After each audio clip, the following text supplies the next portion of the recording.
નમસ્કાર મિત્રો, સાંસ્કૃતિક વારસામાં આજના દિવસે આપણે વાત કરવાના છીએ ભારતમાં ઉજવાતા તહેવારો વિશે.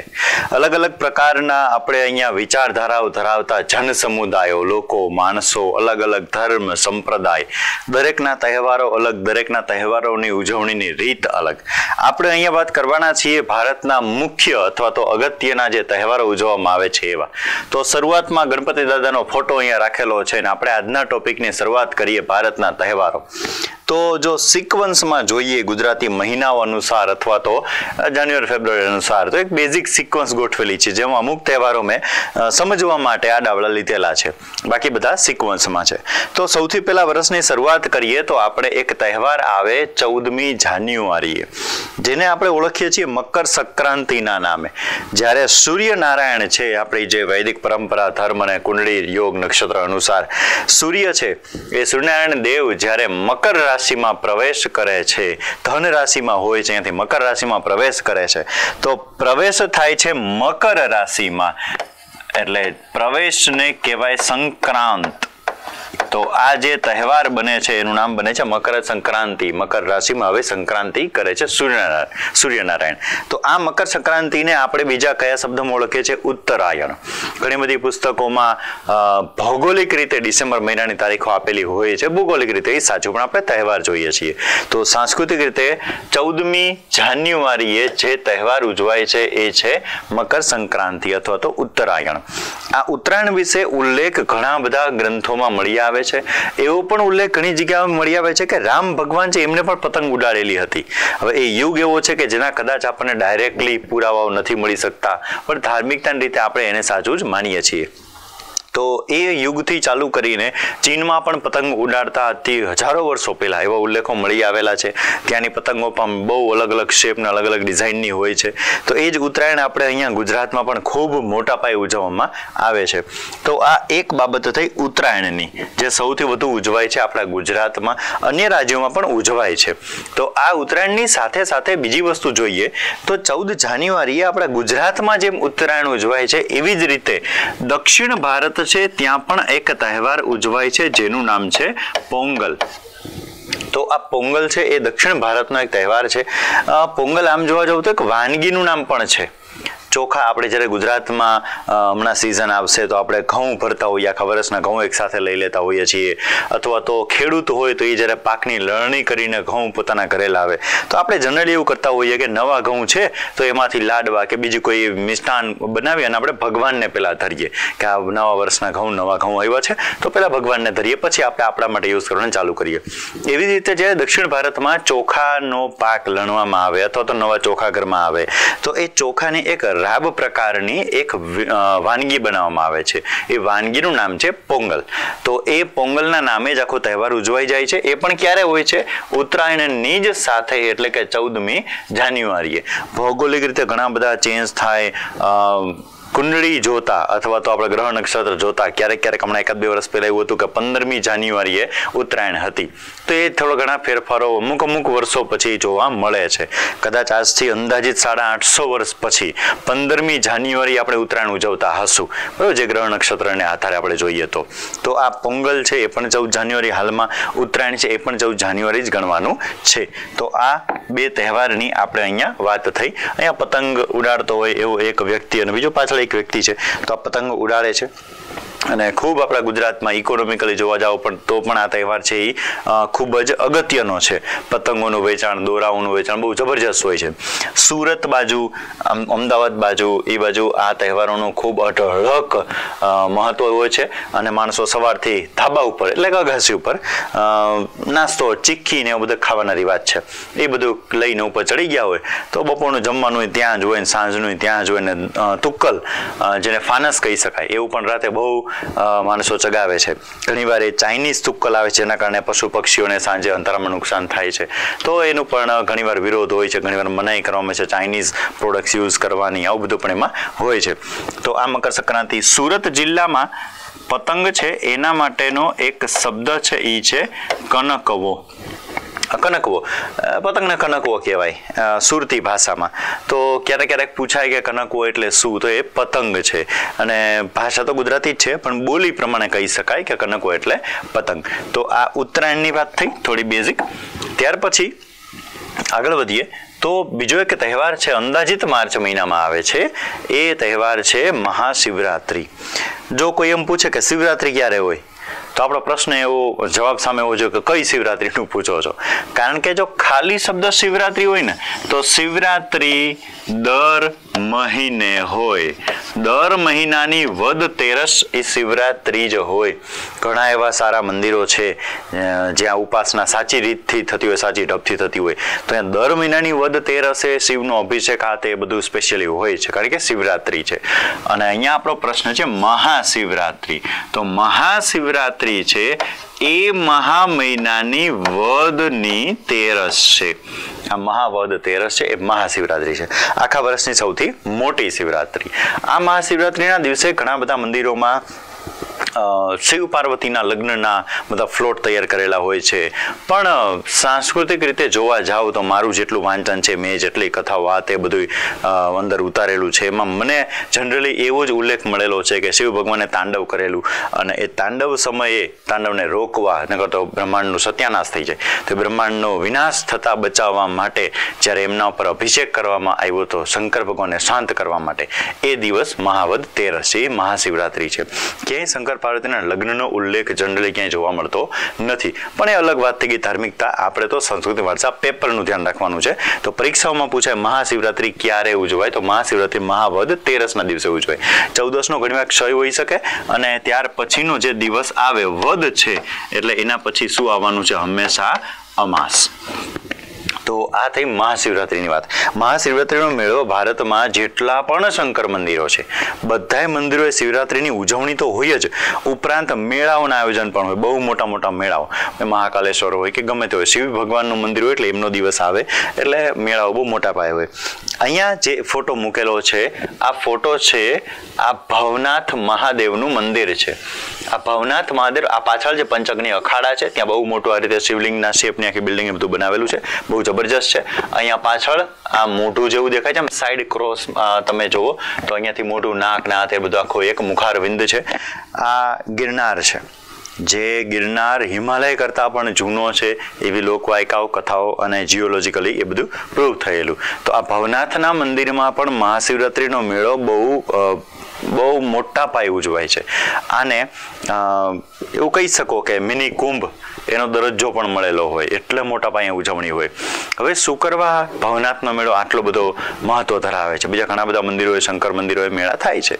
તો તમે જ્યોતિર્લિંગની સ્ટોરીઝ તમે વાંચો તો આપણા ભારતમાં 12 જ્યોતિર્લિંગ છે. તો આ 12 જ્યોતિર્લિંગ છે એમાં તમે દરેક જ્યોતિર્લિંગની સ્ટોરીઝ વાંચી આવો. તમે આપણી નજીકનું ગુજરાતમાં આપણું પ્રખ્યાત જ્યોતિર્લિંગ જે પ્રથમ જ્યોતિર્લિંગ છે એ જ્યોતિર્લિંગની વાત કરીએ સોમનાથ, તો સોમનાથમાં પણ મેળો તો હોય જ બરાબર શિવરાત્રિની આસપાસ. પણ પાછું ફેમસ ક્યારે સોમનાથનો મેળો? કાર્તિકી પૂર્ણિમાનો મેળો હોવું જોઈએ. ખરેખર મહાશિવરાત્રી મેળો ત્યાં મોટો હોવો જોઈએ, પણ કાર્તિક પૂર્ણિમા મેળો એનાથી મોટો છે. તો અલગ અલગ મહત્વ છે દરેક જગ્યાના. સોમનાથનું જોવો તો અહીંયા સોમ એટલે ચંદ્રની વાત છે. તો ચંદ્ર ભગવાનને જ્યારે ક્ષય થવાનો શ્રાપ મળેલો તો એમણે શંકર ભગવાનની પ્રાર્થના, ઉપાસના, તપ કરેલું, આહ્વાન કરેલું. તો શંકર ભગવાનને આશીર્વાદ આપેલા તારું ક્ષયમાંથી મુક્તિ થશે, તે પછી અમાસને પૂનમને એવું ચાલુ થયું. તો અહીંયા જે સોમનાથ મહાદેવની સ્થાપના છે એ કોના દ્વારા અથવા કોના થ્રુ અથવા કોના આહ્વાનથી થયેલી? ચંદ્રના. તમિલનાડુ બાજુ તમે દક્ષિણ બાજુ જઈ આવો તો ત્યાં એક જ્યોતિર્લિંગ તમને જોવા મળશે, એ છે રામેશ્વરમ. તો રામેશ્વરમનું જ્યોતિર્લિંગ જે છે અહીંયા જો તમે નામમાં જ તમને કદાચ જાણવા મળી જશે કે રામના ઈશ્વર. તો રામ ભગવાનને જ્યારે લંકા પર યુદ્ધ કરવા જવાનું હતું, સીતા માતાને છોડાવવા જવાનું હતું, તો યુદ્ધ જતા પહેલા એ સેતુ બનાવતા પહેલા, સેતુ ક્રોસ કરતા પહેલા રામ ભગવાનને શંકર ભગવાનનું આવાહન કરી અને એમની ત્યાં સ્થાપના કરેલી એ બન્યા રામેશ્વરમ. તો જ્યોતિર્લિંગો છે, મહાદેવ હાજરાજુર છે, પણ એ સ્ટોરીઝમાં બેકગ્રાઉન્ડ કોકે આવાહન કરેલું, એકાદ ભગવાન દેવી દેવતા કોઈ આવાહન કરેલું હોય, એમની સ્થાપના કરેલી હોય, આવું છે. ભવનાથ મંદિરમાં શંકર ભગવાન પોતે પોતાની મરજીથી આવીને બિરાજમાન થયેલા છે. એટલા માટે ભવનાથના મંદિરનું મહત્વ બહુ જ વધારે છે. આ ભવનાથના મંદિરે જ્યારે મહાશિવરાત્રી હોય તો અઘોરી બાવાઓ જે દિગંબર સાધુઓ છે એ હજારોની સંખ્યામાં આવે અને આ જ ભવનાથ મંદિરમાં, આ ભવનાથ મંદિર છે એમાં કદાચ તમને ફોટો ઝૂમ કરો તો અહીંયા તમને ફોટોમાં નહીં દેખાય, પણ આ મંદિરમાં અહીંયા જ સાઈડમાં અહીંયા એક મૃગી કુંડ છે. આ જે મૃગી કુંડ છે એ મૃગી કુંડમાં અઘોરી બાવાઓ સ્નાન કરે છે. અશ્વત્થામા સહિત, શંકર ભગવાન સહિત ઘણા બધા બીજા દેવદેવીઓ અહીંયા હાજર હોય છે અને આ જે અઘોરી બાવાઓ છે, દિગંબર સાધુઓ છે, એ સાધુઓ એમાં મૃગીકુંડમાં સ્નાન કરે છે. એમાંથી પછી શંકર ભગવાન રિયલમાં હોય છે, પાછા બહાર આવતા નથી, આવી લોકવાયકાઓ શ્રદ્ધાઓ છે. તો આ એક બાબત છે ભવનાથના મેળા વિશે. તો પરીક્ષામાં ભવનાથનો મેળો ક્યારે આયોજન થાય છે, ક્યાં ભરાય છે ભવનાથનો મેળો, એ આપણે અહીંયા જુનાગઢમાં. તો અત્યારે તહેવારની વાત ચાલુ હતી. તહેવાર હતો મહાશિવરાત્રી, મહાવદ તેરસના રોજ. ચાલો ત્યાર પછીનો તહેવાર જોઈએ તો અહીંયા અંબાડી જેવું બનાવેલું છે, એમાં એક સ્ત્રી એક પુરુષ એવી એક તમને ઢીંગલા જેવું કંઈક દેખાતું હશે, ફ્લોટ બનાવેલો છે. આ ગણગોર છે. ગણગોરનો ઉત્સવ અંદાજિત માર્ચ એપ્રિલ ગણી શકો. રાજસ્થાની કેલેન્ડર પ્રમાણે ઉજવાય છે. ક્યાં ઉજવાય છે તો અહીંયા તમારે લોકેશન ખાસ યાદ રાખવાનું છે, રાજસ્થાન. જો આ પૂછાય ગણગોર તો બધાને ગોખાય ગણગોર રાજસ્થાન, ગણગોર રાજસ્થાન. એટલે આ બાબત કદાચ તમને બધાને આ ફોટો જોઈને કદાચ ઓળખો કે ના ઓળખો, પણ ગણગોર શબ્દથી તમને ખબર પડી જશે કે એ રાજસ્થાનનું જ એક પ્રખ્યાત તહેવાર છે. ચાલો ત્યાર પછી હોળી. જ્યારે હું આ વિડીયો રેકોર્ડ કરું છું ત્યારે હોળી ગઈકાલે જ ગઈ છે. મતલબ આ વિડીયો મેં રેકોર્ડ કર્યો તો ગઈકાલે ધૂળેટી રમીને આજે આ રેકોર્ડ કરેલો છે. તમે વિડીયો ક્યારે જોશો એ ખબર નથી. તો હોળી અને ધૂળેટી આ બંને તહેવારો બંને એક સાથે આવતા તહેવાર છે. હોળી સાથે એક પ્રહલાદની બહુ આખી એમની જન્મની સ્ટોરી જોડાયેલી છે અને લગભગ તમને બધાને ખબર છે, એટલે હું શોર્ટમાં લઈશ, કારણ કે પરીક્ષાની દ્રષ્ટિએ ટોપિક્સ જોવાના હોય એટલે શોર્ટમાં સ્ટોરી લઈશ. કે પ્રહલાદ છે, પ્રહલાદના ગુરુ કોણ અથવા પ્રહલાદને મોટા કરનાર કોણ, પ્રહલાદને બાળપણમાં શિક્ષણ આપનાર કોણ? તો પ્રહલાદના ગુરુ અથવા તો પ્રહલાદને કોના આશ્રમમાં શિક્ષણ મળેલું, કોના આશ્રમમાં રહીને પ્રહલાદને ભક્તિ ઉપજેલી એમના જીવનમાં, તો એ છે નારદ મુનિ. નારદ મુનિનો આપણે જનરલી ચરિત્ર એવું સમજતા હોય કે એ આવીને કંઈક કહીને દેશી બોલીમાં કહો તો હળી કરીને વયા જાય, પણ નારદ મુનિ એ પ્રહલાદના પણ ગુરુ હતા. પ્રહલાદમાં જે ભક્તિ હતી એ નારદ મુનિ દ્વારા રેડાયેલી હતી. તો એ પ્રહલાદજી અને એમના પિતા, એટલે એમના પિતા હતા હિરણ્યકશ્યપુ. આ હિરણ્યકશ્યપુ છે એ પ્રહલાદના પિતા. એમને વિષ્ણુ સાથે વેર. રાક્ષસો જનરલી વિષ્ણુના વિરોધી હોઈ શકે, શંકર ભગવાનના ઓછા વિરોધી હોય, કારણ કે એક તો એમની જે પલટન હતી દેશી બોલીમાં કહો તો એ જ ભૂત અને પ્રેત ને આ બધા હતા. મશાણના દેવતા ઘણા ઓળખે છે. તો વિષ્ણુ ભગવાન છે એમને જનરલી રાક્ષસો સાથે વેર હોઈ શકે. તો હિરણ્યકશ્યપુને પણ વિષ્ણુ ભગવાન સાથે વેર, અને પ્રહલાદજી તો પ્યોર વિષ્ણુ ભક્ત નાનપણથી. પછી હિરણ્યકશ્યપુ છે ઘણા બધા એને સાપ કરડાવવાની પ્રયાસ કરે, ઉપર પર્વતની ટોચ ઉપરથી ખીણમાં નાખી દેવાની ટ્રાય કરે, ઘણી બધી આવું પ્રયાસો કરે છે, પણ પ્રહલાદને કંઈ થતું નથી. અને છેલ્લે પછી હોલિકા, એ હોલિકાને વરદાનની ચૂંદડી આપેલી હોય છે અને કે ચૂંદડી ઓઢીને બેસી જાય, તેને આગ કંઈ કરી ના શકે, તે ચૂંદડી ઓઢીને બેસી જાય છે, એને કંઈ થવાનું નથી, પ્રહલાદ સળગી જાય. આવું એક છેલ્લું કાવતરું કરે છે, પણ એમાં છેલ્લે હોલિકા જે એ સ્ત્રી જે ચૂંદડી ઓઢીને બેઠી છે એ પોતે જ સળગી જાય છે અને પ્રહલાદ બચી જાય છે. પછી છેલ્લે ખબર પડે કે આ કોઈનાથી મરે એમ નથી. પછી વિષ્ણુ ભગવાન છે એ એક અવતાર લે છે, નૃસિંહ અવતાર, અને એ સિંહ અને મનુષ્ય બેનું મિક્સ, અને થાંભલામાંથી એમનું અવતરણ થાય છે અને પછી ખોળા ઉપર, ચાંગ ઉપર, સાથળ ઉપર હિરણ્યકશ્યપુને ચીરી નાખે છે. આવી આખી એક સ્ટોરી. તો એ હિરણ્યકશ્યપુએ જ્યારે હોલિકાને ચૂંદડી ઓઢીને બેસાડી હતી અને એમાંથી પ્રહલાદ બચી જાય છે, એ દિવસ છે હોળીનો દિવસ. અને પ્રહલાદ બચી જાય છે એટલે બીજા દિવસે સવારના પરમાં બધા લોકો એ ખૂબ રંગ ગુલાલ ઉડાડીને એકબીજાને અભિનંદન બધાઈ આપે છે. એ તહેવાર ધૂળેટી. તો હોળી અને ધૂળેટીનો તહેવાર ક્યારે આવે છે? તો હોળીનો તહેવાર આવે છે ફાગણ મહિનાની પૂનમે. તો આ ખાસ યાદ રાખવાનું છે. ક્યાં ઉજવાય છે હોળીનો તહેવાર? આમ તો સમગ્ર ભારતમાં, પણ રાજસ્થાનમાં લઠ્ઠ હોળી ફેમસ છે, ગુજરાતમાં પણ હોળી ફેમસ છે. આ ઉપરાંત ઘણા મંદિરો છે એમાં ફૂલદોલોત્સવ થતો હોય, મતલબ ફૂલથી ભગવાનને રંગે, ફૂલ ભગવાન ઉપર છાંટે, કિલોના કિલો, હજારો કિલો ફૂલનો અભિષેક જેવું થતું હોય. તો એ હોળી ક્યારે ઉજવાય છે? ફાગણ મહિનાની પૂનમે. ચાલો, ત્યાર પછી ગુડી પડવો. ગુડી પડવો, અહીંયા તમે એક બારી જોતા હશો અને બારીની બહાર એક લાકડી છે. લાકડી ઉપર આ રીતે ચૂંદડી કંઈક ટીંગાડેલી હોય, સાડી જેવું છે. અહીંયા હાર પહેરાવેલો છે, અહીંયા ઉપર કળશ જે ઊંધો પહેરાવેલો છે. આ શું છે? ગુડી પડવો એટલે શું? તો અહીંયા તમે કદાચ સેવ કરીને ફોટો સ્ક્રીનશોટ લઈ શકો. ગુડીનો મતલબ થાય વિજય ધ્વજ. આ ધ્વજ પ્રકારની લાકડી ઉપર બંધાવેલું છે. અને આ છે અપેક્ષા. પડવો એટલે અપેક્ષા. આનો બીજો મતલબ છે ગુજરાતમાં આપણે અપનાવેલો છે. આપણે લોક બોલીમાં એવું કહેવત છે, આપણે કોકના ઘરે જઈએ તો કોક આપણી વ્યક્તિત્વ ઉપર આપણને એ લોકો વિચારે, એમ કે આ પધારો પધારો. કોઈક સારા માણસ હોય, સંત મહંત હોય તો પધારો એમ કહે. કોઈક મહેમાન આવે પૂછા કાયછા વગર તો કે આવો ને વાંધો નહીં. અને આપણે ક્યાંક ગયા હોય કે આ ક્યાં ગુડાણો, બરાબર? ક્યારેક કોઈ તિરસ્કારની ભાવનાથી કે મજાકની ભાવનાથી પણ આ ક્યાં ગુડાણો, કે તું જાય તો સારું. હવે તો એ જ શબ્દ જો અહીંયા લાગુ પડે છે. આનો મતલબ થાય આવવું. અને અહીંયા છે પડવો. તો આપણે ગુજરાતમાં પણ, સૌરાષ્ટ્રમાં ને આ બધા જે બોલીઓ છે એ બોલીમાં એવું એકમ આવે ને એટલે એમ કે પડવો. પડવું એટલે એકમ થાય. તો અહીંયા એકમ એવો મતલબ કાઢી શકાય. તો એકમ આવી, બરાબર? તો આનો મતલબ થાય એકમ આવી. આપણે ગુજરાતીમાં મતલબ કાઢી શકીએ છીએ. અને બીજો મતલબ થાય છે ગુડી એટલે વિજય ધ્વજ, અને અપેક્ષા એટલે પડવો. તો આ ક્યારે ઉજવાય છે? ઉજવાય છે ચૈત્ર સુદ એકમના રોજ. આ ચૈત્ર સુદ એકમ એટલે શું? તો આપણે ભારતમાં બે પ્રકારના કેલેન્ડરનું બહુ વધારે ચલણ છે. એક છે શક સંવત ને કે વિક્રમ સંવત. આપણે ગુજરાત છે પ્યોરલી વિક્રમ સંવત ઉપર કામ કરે છે, આપણે બધા તે વિક્રમ સંવતનો ઉજવીએ છીએ. બીજું છે શક સંવત. શક સંવતમાં ચૈત્ર પહેલો મહિનો છે. આપણે વિક્રમ સંવત છે એમાં પહેલો મહિનો છે કારતક, આમાં ચૈત્ર મહિનો પહેલો છે શક સંવતમાં. એ ચૈત્રમાં સુદ તિથિ એટલે કે શરૂઆત થઈ મહિનાની, એમાં એકમ. આ દિવસ એટલે ચૈત્ર સુદ એકમ એટલે ગુડી પડવો. અને આ ગુડી પડવાના દિવસે ગોળ મિશ્રિત લીમડાનો રસ પીવાનો પણ રિવાજ છે. લીમડાનો રસ પીવાનો ગોળ નાખીને. ઇનડાયરેક્ટલી જોવો તો દેશી ભાષામાં કહીએ તો ડાયાબિટીસ વાળા આ પીવે છે, કારણ કે એક તો લીમડો પીવો પડે કડવાહટ માટે, પણ સહન ન થાય. ખાંડ ન ખાય નહીં, કારણ કે ડાયાબિટીસમાં નડે એટલે ગોળ નાખતા હોય. તો આયુર્વેદિક રીતે પણ આ સિઝન, ચૈત્ર મહિના આસપાસની સિઝન એ પણ બહુ ભયંકર હોય. તો સ્વાસ્થ્ય પણ સારું રહે, ઇનડાયરેક્ટલી ધાર્મિકતા પણ જોડાયેલી છે. તો આ ગુડી પડવો ચૈત્ર સુદ એકમ. અને આ શક સંવત છે એ આપણા ભારતનું રાષ્ટ્રીય કેલેન્ડર છે.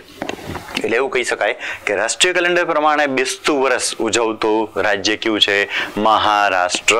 તો આ તહેવાર ક્યાં ઉજવાય છે? મહારાષ્ટ્રમાં. ચાલો, તો આ ઝડપથી એટલું યાદ રાખી લેજો. નોટિંગ કરતા તો નોટ કરી લેજો. ગુડી પડવો ક્યાં ઉજવાય છે? મહારાષ્ટ્રમાં. ક્યારે ઉજવાય છે? ચૈત્ર સુદ એકમે. એ ચૈત્ર સુદ એકમે એટલે આપણા ભારતીય રાષ્ટ્રીય કેલેન્ડર શક સંવતનો પહેલો દિવસ છે. ગુડી પડવોનો મતલબ શું થાય? વિજય ધ્વજ અને અપેક્ષા. શું રિવાજ છે આ તહેવારમાં? ગોળ મિશ્રિત લીમડાનો રસ પીવાનો રિવાજ છે. તો આ હતું ગુડી પડવો. ચાલો, એના પછીનો તહેવાર રામ ભગવાનનો ફોટો જોઈને સમજી ગયા હશો, મોટા અક્ષર લખેલું છે રામનવમી. રામનવમી ક્યારે ઉજવાય? તો ચૈત્ર મહિનાની સુદની નોમ એટલે રામનવમી. નવમ વિશે એ તો અહીં નવમી નામમાં જ આવી ગયેલું, ખબર પડી જાય. પણ ચૈત્ર સુદ યાદ રાખવાનું, બરાબર? ચૈત્ર સુદ નોમ એટલે રામનવમી છે. અને રામ ભગવાનનું એટલે હનુમાન ભેગા હોવાના જ છે. તો ચૈત્ર મહિનામાં સુદમાં જ્યારે નોમ આવે એટલે રામનવમી, એ જ સુદમાં જ્યારે 15મી તિથિ આવે, 15મી તિથિ એટલે સુદમાં 15 એટલે પૂનમ હોય, તો એ જ ચૈત્રી પૂનમ એટલે હનુમાન જન્મોત્સવ. જેટલા લોકો આ વિડીયો જોવે છે એટલા લોકો આટલું ખાલી યાદ રાખી લેજો, હનુમાન જયંતી ક્યારેય લખવું નહીં, કારણ કે જયંતી હંમેશા નશ્વર વસ્તુઓ માટે વપરાય. માણસનો જન્મ થાય, માણસ ગુજરી જાય તો જયંતી હોય. હનુમાનજી આપણી હિન્દુ ધર્મશાસ્ત્ર પુરાણો પ્રમાણે, આપણી શ્રદ્ધા માન્યતા પ્રમાણે હનુમાનજી અજર અમર છે. હનુમાનજીનું મૃત્યુ નથી. તો જેનું મૃત્યુ નથી એની જયંતિ ના હોય તો હંમેશા હનુમાન જયંતિ નહીં, હનુમાન જન્મોત્સવ ઉજવવાનો. વોટ્સઅપમાં, સોશિયલ મીડિયામાં તમે વિડીયો જ્યારે જોતા હોય ત્યારે આસપાસ જો હનુમાન જન્મોત્સવ હોય, કેલેન્ડરમાં હનુમાન જયંતિ લખેલી છે, આપણે વોટ્સઅપમાં રાખીએ, શેર કરીએ, કોઈને શુભકામનાઓ આપીએ કે બુંદી ગાંઠિયા ખાવા જઈએ, તો આપણે હનુમાન જન્મોત્સવ શબ્દ વાપરવાનો, જયંતિ શબ્દ નહીં. તો ચૈત્ર સુદ નોમ એટલે રામનવમી અને ચૈત્રી પૂનમ એટલે હનુમાન જયંતિ. સોરી, મેં ભૂલ કરી બોલવામાં, હનુમાન જન્મોત્સવ. બરાબર, આ જ રીતે યાદ રાખજો, તમે હવે ભૂલ કરતા નહીં. હનુમાન જન્મોત્સવ. ચાલો, ત્યાર પછી અહીંયા વેદ વ્યાસજી બિરાજમાન છે, અહીંયા ગણપતિજી બિરાજમાન છે. વેદ વ્યાસજી કંઈક બોલતા હોય એવી મુદ્રામાં છે અને ગણપતિજી લેખન કાર્ય કરે છે. તો વેદ વ્યાસજી બોલતા જાય અને ગણપતિજી લખતા જાય. શું લખતા જાય છે? તો એ લખતા જાય છે જય સંહિતા. જય સંહિતા એટલે જ આપણો અત્યારનું મહાભારત. તો આનું લેખન કાર્ય કોણે કરેલું છે? લેખન કાર્ય કરેલું છે ગણપતિજીએ. કોણે લખેલ છે એમ પૂછાય તો વેદવ્યાસજી, કારણ કે ઉચ્ચારણ એના હતા, શબ્દો એના હતા, લેખન કાર્ય એનું છે, લખેલું છે, લેખક છે ગણપતિજી. તો જય સંહિતા મહાભારત આ દિવસે આ લેખનનું કાર્ય પૂરું થયેલું. તો આ છે ભાદરવા મહિનાની ચોથ. જો હંમેશા યાદ રાખજો, જ્યાં મહિનાઓ આવશે ને ત્યાં જ ભૂલ થશે. બરાબર, ચૈત્ર, વૈશાખ, જેઠ, અષાઢ, શ્રાવણ, ભાદરવામાં બહુ ભૂલ થાય. જોતો તો ભાદરવા મહિનામાં સુદમાં ચતુર્થી એટલે ચોથી તિથિ, એ દિવસે ગણેશ ચતુર્થી ઉજવાય. ગણેશ ચતુર્થી સૌથી વધુ ક્યાં ઉજવાય? જો આવો પ્રશ્ન પૂછાય તો ગણેશ ચતુર્થી સૌથી વધુ ઉજવાય છે આપણા ગુજરાતના પડોશી રાજ્યમાં, એટલે કે મહારાષ્ટ્રમાં. મહારાષ્ટ્ર પછી હવે અહીંયા લખી શકીએ આપણે ગુજરાત. જો ક્રમ નથી કે પહેલા નંબરે મહારાષ્ટ્ર, એમાં 800 જગ્યાએ, આમાં 750 જગ્યાએ, એ ક્રમ નથી. ખાલી જનરલી બીજા બધા રાજ્યો કરતા વધારે ઉજવણી મહારાષ્ટ્રમાં હોય એવો ઉલ્લેખ છે. ક્યાંય ગણતરી કે ક્રમ પહેલો બીજો ક્રમ એવું નથી. તો મહારાષ્ટ્ર હવે ધીરે ધીરે ગુજરાતમાં પણ ગણેશ ચતુર્થી બહુ મોટા પાયે ઉજવાય છે. ગણેશ ચતુર્થી નો ઉત્સવ આમ તો પૌરાણિક કાળથી ઘણા બધા પુસ્તકોમાં ઉલ્લેખ છે, પણ લોકમાન્ય તિલક એટલે કે બાલ ગંગાધર તિલક એમણે 2 મહોત્સવ મહારાષ્ટ્રમાં ચાલુ કરેલા. એ 2 મહોત્સવ એટલે એક શિવાજી મહોત્સવ અને બીજો ગણેશ ચતુર્થી. આ બંને મહોત્સવનું જો ધાર્મિક મહત્વતા તો આપણા હિન્દુ શાસ્ત્રમાં, ધર્મમાં હંમેશા રહેવાની, પણ લોકમાન્ય તિલક એ તો ક્રાંતિકારી હતા. તો ઇનડાયરેક્ટલી એવું માની શકાય, અને ઘણી બુકમાં, પુસ્તકોમાં ઉલ્લેખ પણ છે કે આપણે ક્રાંતિકારીઓને અથવા સામાન્ય જનતાને જગાડવા માટે, ભેગા કરવા માટે આપણે આ ઉત્સવો ચાલુ કર્યા કે ઉત્સવમાં એ બધા લોકો આવે તો ઇનડાયરેક્ટલી આપણો સંદેશ પહોંચી શકે ક્રાંતિકારીઓ સુધી, લોકમાનસ સુધી. એ માટે આ 2 ઉત્સવો ચાલુ કરેલા, લોકમાન્ય તિલક, શિવાજી મહોત્સવ અને ગણેશ ચતુર્થી. અહીંયા નીચે લખેલું છે ઓનમ. ઓનમ છે એ અંદાજિત, જો ગ્રેગોરિયન કેલેન્ડર પૂછીએ તો ફિક્સ છે 25મી સપ્ટેમ્બર. ઓનમ એ જ દિવસે હોય. એ દિવસે ત્યાં સાઉથમાં એ લોકોના જે દેવતા હશે, તો જેમાં શ્રદ્ધા હશે, એ લોકોના દેવ ત્યાં હાજરા હજુર હોય છે એવી માન્યતા છે. અને લાંબી હોડી, એ હોડીમાં માણસો બેઠા હોય અને હલેસા મારીને નૌકા સ્પર્ધા કરે. એ નૌકા સ્પર્ધા ખાસ છે ઓનમમાં. જનરલી ઓનમ ઉજવાય છે કેરળ. જો તમને કેરળ શબ્દ ના આપે તો શબ્દ આપી શકે દક્ષિણ ભારત. આખા દક્ષિણ ભારતમાં ઓનમ ઘણી બધી જગ્યાએ ઉજવવામાં આવે છે. તો આ 2 તહેવારની વાત થઈ, એક છે ગણેશ ચતુર્થી અને બીજું છે ઓનમ. ચાલો, ત્યાર પછી ચર્ચા કરીએ તો કૃષ્ણ કનૈયા લાલ કી. અહીંયા એક બાલ સ્વરૂપ કૃષ્ણ નાય છે, વરસાદ પડે છે એ દ્વારા બનાવેલું છે. તો લખેલું છે અહીંયા જન્માષ્ટમી, જન્મની અષ્ટમી. કોના જન્મની અષ્ટમી? તો આખો શબ્દ બને કૃષ્ણ જન્માષ્ટમી, કૃષ્ણના જન્મની 8મ. જનરલી હિન્દુ ધર્મના બધા તહેવારો છે, મોટા ભાગના તહેવારો છે, એ સુદમાં આવે, પણ આ તહેવાર છે એ આવે છે શ્રાવણ મહિનાની 8મ. તો ફિક્સ છે. અહીંયા છે વદ. આ ખાસ યાદ રાખવાનું કારણ કે મેં હમણાં જ બોલ્યું કે જનરલી બધા તહેવાર છે એ સુદમાં આવતા હોય હિન્દુ ધર્મના, પણ આ વદમાં આવે છે. આમાં કૃષ્ણ છે એનું ચરિત્ર સમજવું બહુ અઘરી વસ્તુ થઈ ગઈ છે. તો શ્રાવણ વદ આઠમના દિવસે જન્માષ્ટમી નામનો તહેવાર આવે છે. સર્કસ નીકળે છે, જગ્યાએ મટકી ફોડના આયોજનો બહુ મોટા પાયે હોય છે જન્માષ્ટમીમાં. તો એ તહેવાર ક્યાં ઉજવાય સૌથી વધુ? તો કૃષ્ણ આમ તો આખા ભારતમાં, પણ છતાંય યુપી આખું જે મથુરા વાળો વિસ્તાર ત્યાં અઢળક કૃષ્ણ જન્માષ્ટમી ઉજવાય. અને ત્યાંથી અહીંયા ગુજરાતમાં આવીને એમણે દ્વારાવતી, જરાસંઘના ત્રાસીને રણ છોડીને આવી ગયેલા, તો એમણે દ્વારાવતી નામની નગરી વસાવેલી. તો યુપી અને આપણું ગુજરાત, એ દ્વારાવતી એટલે હાલનું દ્વારકા, આ બંને રાજ્યમાં, યુપી અને ગુજરાત આ બંને રાજ્યમાં ખૂબ મોટા પાયે જન્માષ્ટમીના ઉત્સવોની ઉજવણી થાય છે. બીજું છે રક્ષાબંધન. તો રક્ષાબંધન ક્યારે ઉજવાય? તો શ્રાવણ મહિનાના સુદમાં જે 15મી તિથિ છે, એટલે કે શ્રાવણી પૂનમ, શ્રાવણી પૂનમે ઉજવાય છે રક્ષાબંધન. આને ઘણી બધી જ્ઞાતિઓ દ્વારા, ઘણા વિસ્તારોમાં, જનરલ દરિયા કિનારે રહેતા લોકો નાળિયેરી પૂનમ તરીકે પણ ઓળખે છે. અને રક્ષાબંધન છે, બળેવ નામનો એક શબ્દ પણ ફેમસ છે. ભાઈ બેનને રાખડી બાંધતી નથી. એક પુસ્તકમાં લોકલ મેં ક્યાંક વાંચ્યું હતું કે ભાઈ બેનને રાખડી બાંધે છે. પ્રિન્ટ મિસ્ટેક હોય છે, એટલે એવું તો કેવું કહેવાની જરૂર ન હોય, તમે સમજી જ જાઓ. તો કુંતા માતા છે એ પોતાના સંતાનને પણ, અભિમન્યુને પણ રાખડી બાંધે છે. ઇન્દ્રાણી છે, ઇન્દ્રને પણ રાખડી બાંધે છે. એટલે માત્ર આનું બાબત એવી છે, બંધન એટલે બાંધવું. શું બાંધે છે? રક્ષા. એટલે રક્ષા સૂત્ર, સૂત્ર મતલબ દોરો, તો હાથમાં કાંડામાં રક્ષા સૂત્ર બાંધે, એને રક્ષાબંધન કહેવાય. પણ વર્ષોથી ચલણ ચાલુ થઈ ગયું છે કે બેન છે એ ભાઈની રક્ષા માટે રાખડી બાંધે.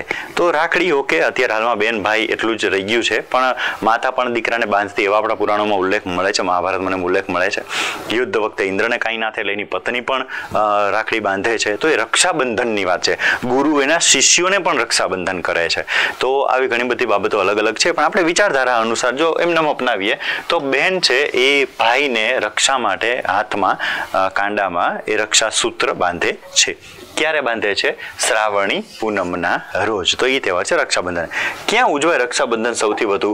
એમાં કહેવાની જરૂર નથી, સમગ્ર ભારતમાં રક્ષાબંધનનો તહેવાર ઉજવાય છે. ચાલો, ત્યાર પછી દુર્ગા માતા. અહીંયા એક દુર્ગા માતાનો બહુ જબરજસ્ત ફોટો છે. 8 હાથ છે, અલગ અલગ હથિયારો છે, નીચે મહિષાસુર મર્દન જેવી આખી ફ્લોટ અને ઇમેજ બનાવેલી છે. તો આ દુર્ગાષ્ટમી. દુર્ગાષ્ટમી લાવતા પહેલા એક તહેવારનું નામ લખું છું, એ છે નવરાત્રિ. ક્યારે હોય નવરાત્રિ? નવરાત્રિ હોય આસો મહિનાની સુદની એકમથી નોમ. આ 9 દિવસ એટલે નવરાત્રિ. 9 એટલે 9 નથી, 9 એટલે 9 છે, 9. આ 9 દિવસ તહેવાર હોય છે નવરાત્રિ. નવરાત્રિનું સૌથી વધુ આયોજન ક્યાં થાય? તો નવરાત્રિ સૌથી વધુ ઉજવાય ગુજરાતમાં, સૌથી વધુ. બાકી બીજા રાજ્યોમાં પણ હોય છે આયોજન, તો ગુજરાતમાં ઉજવાય. આ જે નવરાત્રિ છે એમાં આસો સુદ આઠમની જે તિથિ આવે, એ આસો સુદ આઠમ. આસો સુદ આઠમ એટલે દુર્ગાષ્ટમી, બરાબર? દુર્ગા પૂજા. પશ્ચિમ બંગાળમાં દુર્ગા પૂજા, દુર્ગાષ્ટમીનું અનહદ મહત્વ. ત્યાં બહુ મોટા પાયે દુર્ગાષ્ટમીના ઉત્સવ, ફ્લોટ આટે બધું થાય. જેમ ગણપતિજીને આપણે ગણેશ ચતુર્થીએ પાણીમાં વિસર્જન કરવાની આખી પ્રક્રિયા છે, એવી રીતે દુર્ગા માતાની પણ બહુ મોટી અહીંયા છે એવી બહુ મોટી મૂર્તિઓ 5, 10, 20 ફૂટની બનાવેલી હોય છે, અને એની પૂજા ને બધું થાય ને પછી એમને પણ પાણીમાં વિસર્જન કરવામાં આવે છે. તો દુર્ગાષ્ટમી ક્યાં ઉજવાય? પશ્ચિમ બંગાળ. જોજો આ શબ્દ ખાસ યાદ રાખજો. દુર્ગાષ્ટમી આસો સુદ આઠમ ક્યાં ઉજવાય? પશ્ચિમ બંગાળમાં. આ યાદ રાખવાનું છે. નવરાત્રી આસો સુદ એકમથી નોમ ક્યાં ઉજવાય? ગુજરાતમાં. નવરાત્રી પૂરી થાય એટલે તિથિ આવે આસો સુદ દશમ. આ દશમ એટલે વિજયાદશમી, અને આ વિજયાદશમીને આપણે ઓળખીએ છીએ લોકલ અહીંયા આપણે બોલી પ્રમાણે દશેરા તરીકે. તો દશેરા એટલે વિજયાદશમી. આપણે અહીંયા વિજયાદશમી હવન જનરલી જ્યાં શેરીમાં ગરબીઓ ને બધું થતું હોય તો મોટા આયોજકો એના દ્વારા હવન કરવામાં આવતા હોય. તો આ હવન થાય છે. વિજયાદશમી રામ ભગવાન અને રાવણ એ યુદ્ધની પણ આખી સ્ટોરી સંકળાયેલી છે. તો દશેરાના દિવસે આપણે રાવણ દહન પણ કરીએ છીએ. તો રાવણ દહન સૌથી વધુ ક્યાં થાય? રાવણ દહન સૌથી વધુ થાય યુપી. એટલે આપણે અહીંયા ગુજરાત તો લખી શકાય વિજયાદશમીમાં, ગુજરાતની સાથે સાથે આપણે શું લખવું પડે? યુપી, કારણ કે રાવણ દહનના હાથે બધું ત્યાં બહુ થાય. આપણે અહીંયા હવન ને એવા બધા રિવાજો છે ગુજરાતમાં. રાવણ દહન થાય ત્યારે ખાસ યાદ રાખવાનું છે, રાવણ દહન કરવામાં એકલો રાવણ હોતો નથી. રાવણ સાથે બીજા 2 પૂતળા બાળવાના હોય, 3 પૂતળા એક સાથે બળે. એક રાવણ છે, એક રાવણનો ભાઈ છે, એ છે કુંભકર્ણ, અને એક છે એમનો દીકરો, ઈ છે મેઘનાદ, ઇન્દ્રજીત. એટલે 3 પૂતળા એક સાથે બાળવામાં આવે છે. જ્ઞાનના અભાવે, જાણકારીના અભાવે કોક કરે એટલે આપણે કરીએ. યુપીમાં રાવણ દહન થાય તો આપણે રાવણ દહન કરીએ. એમ કરીને રાવણને બિચારાને એકલાને ઊભો રાખીને આપણે હળગાવી દઈએ છીએ. પણ એવી રીતે રાવણ દહન હોતું નથી. ચાલે છતાં કંઈ ના કરવા કરતાં કંઈક કરે છે એટલે આપણને બહુ વાંધો નથી. તો 2 તહેવારોની વાત થઈ. આમ તો 3, નવરાત્રી, દુર્ગાષ્ટમી અને વિજયાદશમી. ચાલો ત્યાર પછી જોઈએ આગળ. હિન્દુ ધર્મનો સૌથી મોટો તહેવાર એટલે દિવાળી. રંગોળી અહીંયા કરેલી છે, જબરજસ્ત ડિઝાઇનર. હવે તો રંગોળીઓ બધી થવા માંડી છે, દીવડાઓ ગોઠવેલા છે. તો દિવાળી ક્યારે ઉજવાય? જોજો, હિન્દુ ધર્મનો આવડો મોટો તહેવાર, અને કોઈ એમ કહે કે આવડો મોટો તહેવાર અમાસે થોડો હોય એમ કરીને ઘણા જવાબમાં પૂનમ ટીક કરીને આવે. તો આસો મહિનાની વદની જે 15મી તિથિ આવે એટલે વિક્રમ સંવત અનુસાર છેલ્લો દિવસ. વિક્રમ સંવત પ્રમાણે પહેલો દિવસ કયો થાય? વિક્રમ સંવત પ્રમાણે પહેલો મહિનો છે કારતક, એમાં સુદ અને એમાં એકમ. વિક્રમ સંવતનો પહેલો દિવસ એટલે બેસતું વર્ષ હોય. તો કારતક સુદ એકમ એ આપણા માટે થયું બેસતું વર્ષ. એ દિવસે આપણે બધાને હેપી ન્યુ યર ને નવા વર્ષના રામ રામ ને એવું બધું કરતા હોઈએ. તો આ બેસતું વર્ષ છે. બેસતા વર્ષની આગળના દિવસે એટલે ગઈકાલે કયો તહેવાર હોય? તો ઓબ્વિયસ છે દિવાળી હોય. એ છે આસો અમાસ. તો જોજો, હિન્દુ ધર્મનો આવડો મોટો તહેવાર છે, વાત સાચી, ખૂબ મહત્વ છે, વાત સાચી, પણ તહેવાર અમાસે જ આવે. એ અમાસે તહેવાર છે, અંતરિયામ તહેવાર છે, એટલે બીજા દી સવારના પોરમાં અજવાળિયાની શરૂઆત થાય, નવા વર્ષનો પહેલો દિવસ છે. તો આ છે કારતક સુદ એકમ, બેસતું વર્ષ, અને દિવાળી આસો અમાસ. ત્યાર પછી નીચે આપેલ છે નાતાલ. ડેટ બધાને ખબર હશે, 25મી ડિસેમ્બર. આ 25મી ડિસેમ્બર એટલે જોસેફ અને મરિયમ આ 2ના ઘરે જન્મેલ સંતાન એટલે કે જીસસ ક્રાઇસ્ટ, ઈસુ ખ્રિસ્ત. આ જીસસ ક્રાઇસ્ટનો જન્મદિવસ એટલે છે નાતાલ. ક્રિશ્ચન લોકો માટે આ બહુ મોટો તહેવાર છે. ચાલો, 25મી ડિસેમ્બર ક્યાં ઉજવાય? સમગ્ર ભારતમાં. ત્યાર પછી પંજાબી લોકો અહીંયા જો હોળી જેવું એક બહુ મોટું લાકડા મૂકી અને સેમ ટુ સેમ જેમ હોળીમાં આપણે સળગાવીએ છીએ એવી રીતે અહીંયા એક આગ લગાડેલી છે, મીઠાઈઓ પડેલી છે, ઢોલ નગારા વાગે છે, લાકડી લઈને પંજાબી લોકો નાચે છે. આ તહેવારનું નામ છે લોહરી. પંજાબી કેલેન્ડર પ્રમાણે જ ઉજવે છે અને નામ છે એનું લોહરી. બીજું અહીંયા નીચે આપેલ છે પતેતી. જેમ હિન્દુઓમાં કારતક, માગસર, પોષમાં હિન્દુ કેલેન્ડરમાં શક સંવત કે વિક્રમ સંવતમાં હોય છે.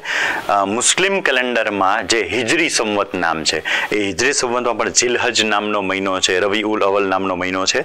એમ પારસી કેલેન્ડરમાં પણ એક મહિનો છે ફરવરદીન. આ પારસી કેલેન્ડરનો પહેલો દિવસ એટલે પતેતી. એટલે પતેતી શું લખી શકાય? પતેતીમાં એવું લખી શકાય કે પારસી લોકોનું નવું વર્ષ. કઈ નામે ઓળખાય છે? પતેતી નામે. લોહરી ક્યાં ઉજવાય છે સૌથી વધુ? પંજાબ. પંજાબ ના આપે તો અમૃતસર આપે તો ચાલે, બરોબર, 2 વર્ડ ચાલે. તો પતેતી પારસીઓનું નવું વર્ષ છે. લોહરી પંજાબમાં ઉજવાય છે. ત્યાર પછી 2 તહેવાર જે બંને મુસ્લિમ કોમના છે, ઈદ ઉલ ફિત્ર અને ઈદ ઉલ ઝુહા. 2 શબ્દનો મતલબ અલગ અલગ છે. પહેલો શબ્દ છે ઈદ ઉલ ફિત્ર. અહીંયા લખેલ છે હિજરી સંવત. જો હમણાં જ મેં વાત કરી, વિક્રમ સંવત, શક સંવત એ હિન્દુઓના કેલેન્ડર છે. ફરવરદીન એવો શબ્દ આવે તો એ પારસીઓનું કેલેન્ડર છે. હિજરી સંવત એ મુસ્લિમ કેલેન્ડર છે. તો હિજરી સંવતનો 9મો મહિનો છે રમઝાન, એનો છેલ્લો દિવસ હોય ને શવ્વાલ આ 10મો મહિનો છે. શવ્વાલ, આ શવ્વાલ 10મો મહિનો એનો પહેલો દિવસ.